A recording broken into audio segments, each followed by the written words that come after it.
नमस्कार दोस्तों, आपके अपने YouTube चैनल मैथ 6 to 10 में आपका स्वागत है।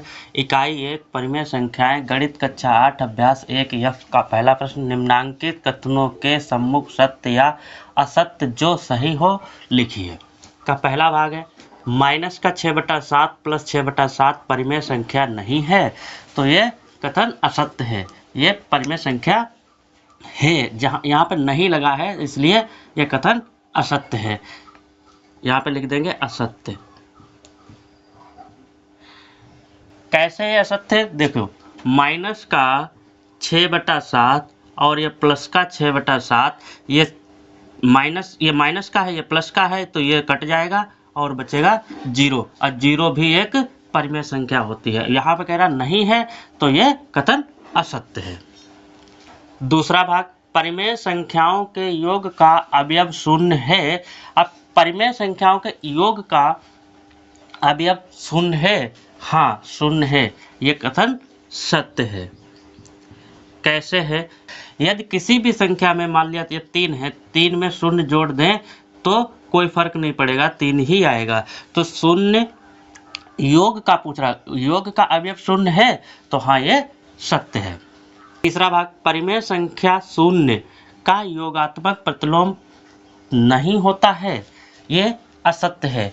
होता है, शून्य का योगात्मक प्रतिलोम शून्य ही होता है। इसमें लगा है नहीं, तो ये हो जाएगा असत्य। कैसे? शून्य चाहे जो भी हो, जैसे ये शून्य है तो शून्य का योगात्मक प्रतिलोम शून्य ही होगा। चाहे वो ये नहीं कि माइनस का हो या प्लस का हो, तो प्लस माइनस नहीं है, शून्य का योगात्मक प्रतिलोम शून्य ही होगा। अब यहाँ पर कह रहा नहीं, तो असत्य है। चौथा भाग, किसी ऋणात्मक परिमेय संख्या का योगात्मक प्रतिलोम एक धनात्मक परिमेय संख्या होती है, तो हाँ होती है। जैसे ऋणात्मक कोई संख्या है, मान लिया ऋणात्मक 3/2 है, ये ऋणात्मक है और इसका योगात्मक प्रतिलोम, तो योगात्मक इसका प्रतिलोम हो जाएगा 3/2, प्लस का 3/2 हो जाएगा, तो ये कथन सत्य है, सत्य। पांचवा भाग, परिमेय संख्याओं में घटाने का तत्समक अवयव शून्य है, तो ये कथन असत्य है, क्योंकि घटाने का तत्समक अवयव होता ही नहीं है, जोड़ का तत्समक अवयव होता है। छठा भाग, परिमेय संख्याओं में गुणा का तत्समक अवयव 1 है, ये कथन सत्य है। गुणा का तत्समक अवयव 1 होता है, भाग का नहीं होता है। सातवां भाग, एक ऋणात्मक परिमेय संख्या का गुणात्मक प्रतिलोम एक ऋणात्मक परिमेय संख्या होती है, ये कथन सत्य है। कैसे सत्य है? देखो, यहाँ पर कोई एक ऋणात्मक संख्या हो, कोई ऋणात्मक परिमेय संख्या हो, मान लिया 4/3 है, यह ऋणात्मक परिमेय संख्या है। अब इसका गुणात्मक प्रतिलोम, तो गुणात्मक प्रतिलोम में क्या होता है, दर्जा पलट जाते हैं और निशान जो होता है वही रहता है। अब ये 3 माइनस का 4/3 है, तो इसका जो अगर गुणात्मक प्रतिलोम करेंगे तो 3/4 ही होगा, लेकिन माइनस का ये रहेगा। तो इसमें कह रहा है कि क्या ऋणात्मक परिमेय संख्या का गुणात्मक प्रतिलोम एक ऋणात्मक संख्या होती है, तो हाँ ये ऋणात्मक संख्या थी, इसका गुणात्मक प्रतिलोम भी ऋणात्मक हुआ, कि दर्जा पलट गया, 3 नीचे थे ऊपर हो गया, 4 ऊपर थे ये नीचे हो गया, तो ये कथन सत्य है। आठवां भाग, यदि परिमेय संख्या x का योगात्मक प्रतिलोम x है, तो x बराबर 0, ये कथन सत्य है, सत्य। कैसे है? यदि यहाँ पर बताया x का मान 0 है, मान लो ये 0 है, x की जगह पर क्या है 0, यहाँ पर बताया गया x बराबर 0, तो x की जगह पर 0 है, तो 0 का बताया गया योगात्मक प्रतिलोम, तो 0 का योगात्मक प्रतिलोम 0 ही होता है। तो यहाँ पर बताया गया x मान लो, तो x का भी योगात्मक प्रतिलोम, तो x का भी योगात्मक प्रतिलोम x ही होगा। तो यहाँ पर कह रहा है x का योगात्मक प्रतिलोम x है, तो हाँ है, इसलिए कथन सत्य है। प्रश्न नंबर 2, निम्नांकित को अपनी अभ्यास पुस्तिका पर उतार कर रिक्त स्थान की पूर्ति कीजिए। पहला भाग, माइनस का 5/12 प्लस फिर रिक्त स्थान छूटा हुआ है, बराबर में माइनस का 5/12 है।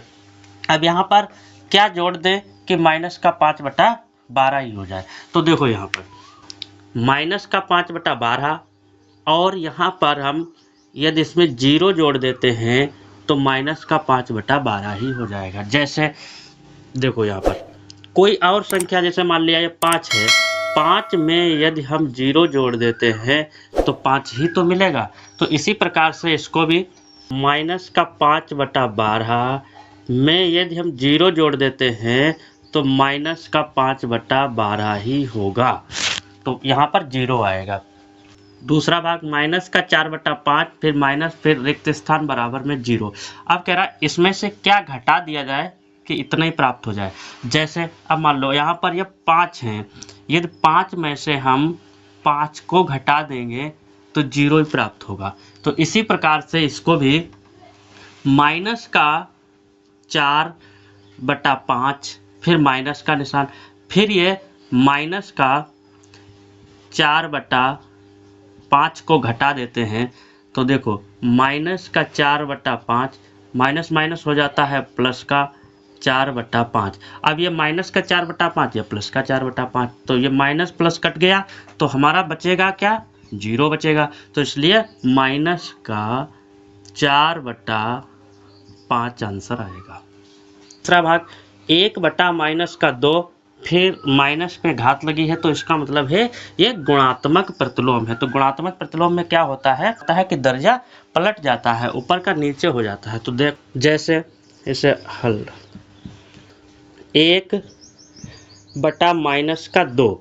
अब गुणात्मक प्रतिलोम में होता क्या है, चाहे वो निशान माइनस का हो चाहे प्लस का हो, तो इसका दर्जा पलट जाएगा, ये हो जाएगा 2/1 और निशान माइनस का ही रहेगा। तो यह माइनस का 2/1 हो गया। अब एक नीचे का, एक का कोई महत्व ही नहीं है नीचे, तो इसका मतलब हो जाएगा सिर्फ और सिर्फ माइनस का 2 हो जाएगा। तो यहाँ पे लिख देंगे माइनस का 2। अब इधर देखें, इसे हल कर लेते हैं। माइनस का 2/3 गुणे 3/4, और फिर इसमें ये भी गुणात्मक प्रतिलोम है। तो देखो इसको देखते हैं, माइनस का 2/3 गुणे 3/4। अब इसका दर्जा पलट जाएगा, या अभी ऐसे देख लेते हैं, काट लेते हैं, जिसको कट जाए तो काट लेते हैं। देखो ये 3 से 3 कट गया, ये 2 एकम 2 और 2 दूनी 4, यानी कि 1/2 आ गया। जो 1/2 यहाँ पर है, देखो यही वाला आ गया 1/2। अब इसका गुणात्मक प्रतिलोम की बात करें तो ये 2 ऊपर चला जाएगा और 1 नीचे आ जाएगा माइनस का। अब 1 भी नहीं लिखा जाता है, तो इसका मतलब ये भी, इसमें भी आंसर 2 आएगा। तो यहाँ पर लिख दिया जाएगा माइनस का 2। प्रश्न नंबर 3, प्रत्येक स्थिति में x का मान बताइए। का पहला भाग 2/3 गुणे x बराबर 1। तो इसमें x का मान बताना है। तो हल, अब देखो यहाँ पर x बराबर 1, इधर ये 3 बटे में थे तो इधर चले जाएंगे गुणे में, और ये 2 उधर गुणे में थे, इधर आ जाएंगे बटे में। तो x बराबर हो जाएगा 3 एकम 3/2। तो x का मान कितना हो जाएगा, 3/2। दूसरा भाग माइनस का 3/4, इसे हल करते हैं। x बराबर 0, ये 3/4 माइनस के हैं, उधर चले जाएंगे तो प्लस के हो जाएंगे 3/4। तो x बराबर हो जाएगा 3/4, ये आंसर है। तीसरा भाग x गुणे माइनस का 5/4 बराबर 1, इसे हल करते हैं। तो x बराबर 1, ये 4 इधर बटे में है तो उधर चले जाएंगे गुणे में, ये 5 गुणे में है, इधर आ जाएंगे बटे में। तो x बराबर हो जाएगा 4 एकम 4/5, और ये माइनस का निशान है तो माइनस का निशान लग जाएगा, आंसर। चौथा भाग, इसे हल करते हैं। x गुणे माइनस का 6 माइनस का 7 बराबर 1। तो यहाँ पर x बराबर हो जाएगा हमारा 1, ये 7 जो बटे में है तो उधर चले जाएंगे हमारे गुणे में, और 6 गुणे में है, इधर आ जाएंगे हमारे बटे में। तो x बराबर हो जाएगा 7/6, और ये निशान माइनस के तो ऐसे लगा लो, या प्लस का ही रहने दो, या माइनस से माइनस तो कट ही जाएगा, ऐसे ही रहने दो, ये वाला आंसर। पांचवा भाग, माइनस का 5/4 गुणे 4 माइनस का 5 बराबर x। अब इसे देखो, ये इसे हल कर लेते हैं। माइनस का 5/4 गुणे 4 माइनस का 5 बराबर x। अब देखो, ये वाले या 5 से 5 ये कट गया, ये वाले 4 से 4 कट गया, तो यानी कि आ गया है x बराबर 1। ये आकर के लिख लो, या x बराबर 1, ये आंसर। छठा भाग, हल करते हैं इसे भी। माइनस का 7/6 प्लस 7/6 बराबर x। तो देखो इधर, माइनस का 7/6 प्लस 7/6 बराबर x। अब ये प्लस के 7/6 है, माइनस के 7/6 है, ये प्लस के 7/6 से माइनस का 7/6 कट जाएगा, तो बचेगा हमारा 0। तो या x बराबर 0, आंसर। प्रश्न नंबर 4, निम्नांकित परिमेय संख्याओं के योगात्मक प्रतिलोम बता रही है। अब योगात्मक प्रतिलोम, इन संख्याओं के योगात्मक प्रतिलोम बताना। तो योगात्मक प्रतिलोम में क्या होता है, निशान बदल जाते हैं, जो प्लस का होता है वो माइनस का हो जाता है, जो माइनस का होता है वो प्लस का हो जाता है। अब 1/2 ये प्लस का है, तो इसका योगात्मक प्रतिलोम जो होगा वो माइनस का हो जाएगा। अब ये 1/2, तो 1/2 ये माइनस का हो जाएगा, 1/2। अब इसका माइनस का 3/8, तो ये प्लस का 3/8 हो जाएगा, ये योगात्मक प्रतिलोम। 0 का योगात्मक प्रतिलोम 0 ही रहता है, ना माइनस होता है ना प्लस होता है, तो 0 का 0 ही रहेगा। माइनस का 4 माइनस का 7। अब देखो, ये माइनस का 4/7, तो ये माइनस का 4 ये माइनस का 7 है, तो ये माइनस से माइनस कट जाएगा, तो ये संख्या हो जाएगी हमारी प्लस की। तो प्लस का ये हमारा 4/7 है, यानी इसका योगात्मक प्रतिलोम जो भी होगा तो 4/7 माइनस का होगा, ये आंसर। प्रश्न नंबर 5, निम्नांकित परिमेय संख्याओं के गुणात्मक प्रतिलोम ज्ञात कीजिए। अब इससे पहले वाले प्रश्न में योगात्मक प्रतिलोम था, इसमें गुणात्मक प्रतिलोम है। योगात्मक प्रतिलोम में निशान बदलते हैं, गुणात्मक प्रतिलोम में दर्जा पलटता है, जो ऊपर होता है वो नीचे हो जाता है, जो नीचे होता है वो ऊपर हो जाता है। गुणात्मक प्रतिलोम, तो इसका गुणात्मक प्रतिलोम जो 8 ऊपर हैं वो नीचे हो जाएंगे, जो 13 नीचे हैं वो ऊपर हो जाएंगे। इसका यानी कि दर्जा पलट जाएगा, तो 13/8 हो जाएगा, आंसर।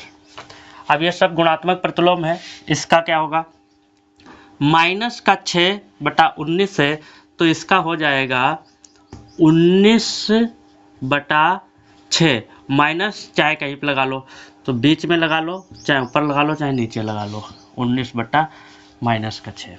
इसका क्या होगा, ये 16 ऊपर पहुंच जाएंगे और 17 नीचे हो जाएंगे, तो 16/17 माइनस का। निशान इसमें नहीं बदलते हैं, इसमें गुणात्मक प्रतिलोम में जो माइनस का होता है वो माइनस का रहता है, जो प्लस का होता है वो प्लस का ही रहता है, सिर्फ दर्जा पलटता है। इसमें यह माइनस का 9 है। अब देखो यहाँ पर, ये माइनस का 9, इसके नीचे कुछ भी नहीं, तो 1 मानो। अब क्या होगा, ये 1 ऊपर चला जाएगा और 9 नीचे हो जाएगा, तो 1/9 माइनस का 1/9। इसे भी देखते, ये 17 है, तो 17, इसके नीचे कुछ भी नहीं, तो 1। अब ये 1 ऊपर चला जाएगा, 17 नीचे हो जाएगा, तो 1/17। इसमें इसे देखो,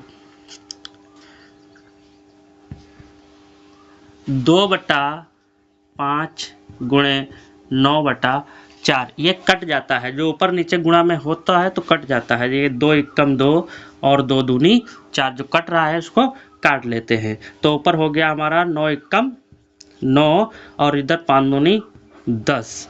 तो ये अब 9/10 है तो इसका योग गुणात्मक प्रतिलोम हो जाएगा 10/9। 10/9।